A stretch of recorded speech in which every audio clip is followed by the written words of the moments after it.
Episode 5, The Kiss Clawseath. Next morning, Maya woke up with a problem, not the kind that could be solved with coffee, though she certainly tried. 3 cups later, her problem was still glaring at her from across the hall. Adrian. She couldn't stop thinking about last night, how easily he'd taken over her kitchen. How relaxed he'd been once he loosened up, how his smile had felt like a secret she'd unlocked. And the way he'd looked at her at the door, like something was almost about to happen, almost was dangerous, almost was addictive. Maya groaned, burying her face in a pillow. I need to get a grip. But by noon, her so-called grip had turned into her pacing in front of Adrian's door. Holding 2 coffees like peace offerings, she knocked before she could chicken out. The door opened to reveal Adrian. Hair mussed from what looked like an early jog. T-shirt clinging in a way that should have been illegal. Maya, he said slowly, eyeing the cups. To what do I owe this suspiciously caffeinated visit? She thrust one toward him. Truce, and thank you, again, for saving me from burning my building down. He accepted the cup with a skeptical arch of his brow. Is this a bribe? Think of it as a clause, Adrian sipped, considering. A clause? Yes. Like in law, she smirked. The kiss clause, his eyes narrowed. The what? Clause 1. Whenever I make a fool of myself, which, let's face it, happens often, you can't bring it up in court, or in casual conversation, or at my funeral. He chuckled softly. That's not how clauses work. Clause 2, Maya pressed on, ignoring him. If I do something nice, you have to acknowledge it with at least a smile. Or she paused dramatically. A kiss. Adrian almost choked on his coffee. A kiss? Don't act so scandalized. It's just hypothetical. Maya, he said, shaking his head, though his lips twitched. You can't just invent a contract that includes that. Why not? It's efficient. Saves time. Keeps us both accountable. He leaned against the doorframe,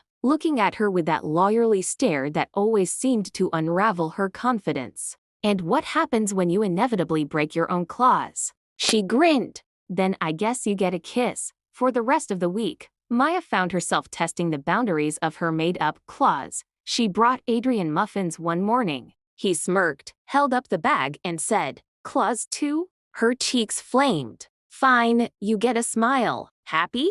Another day, she tripped on the stairs in front of him, nearly dropping her groceries. Adrian caught the bag before it hit the floor. Clause 1, he said, eyes gleaming. No future use of this moment in court. Objection, she muttered, hiding her grin. It became a game, one that made their hallway exchanges sharper, funnier, and warmer. But games had rules. And Maya, impulsive as ever, was about to break them. It was Friday night when the real trouble started. Maya had ordered takeout and was balancing the bags in her arms when she spotted Adrian fumbling with his keys. Without thinking, she blurted, Hungry? He glanced up. Pardon? I ordered too much Chinese. Want to help me avoid drowning in lo mein?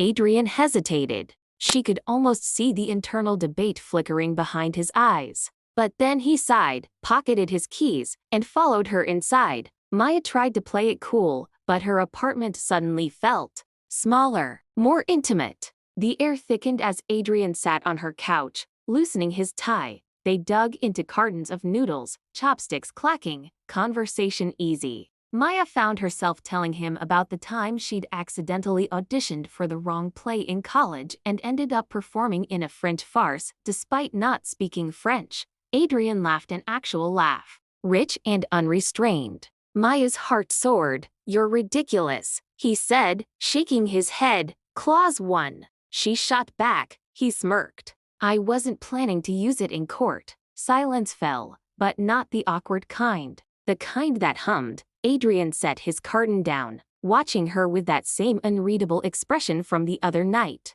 Maya, why do you do this? Do what? She asked, suddenly breathless. Turn everything into a game. She fiddled with her chopsticks. Because games are safe. If it's a joke, then no one gets hurt. Adrian's gaze softened, like he was seeing through her armor. He leaned in slightly, his voice low. And what if it's not a joke? Maya's heart stuttered. She swallowed, forcing a grin. Then, Clause 2. Clause 2? A kiss. The space between them shrank. Adrian's eyes dropped to her lips, lingered there. The tension was electric, a taut string ready to snap. Maya's pulse roared in her ears. She wanted him to close the gap, wanted it so badly it hurt. But at the last second, Adrian leaned back, clearing his throat. Dangerous clause. The moment shattered. Maya exhaled, half relieved, half devastated. Coward, she teased weakly, masking the sting.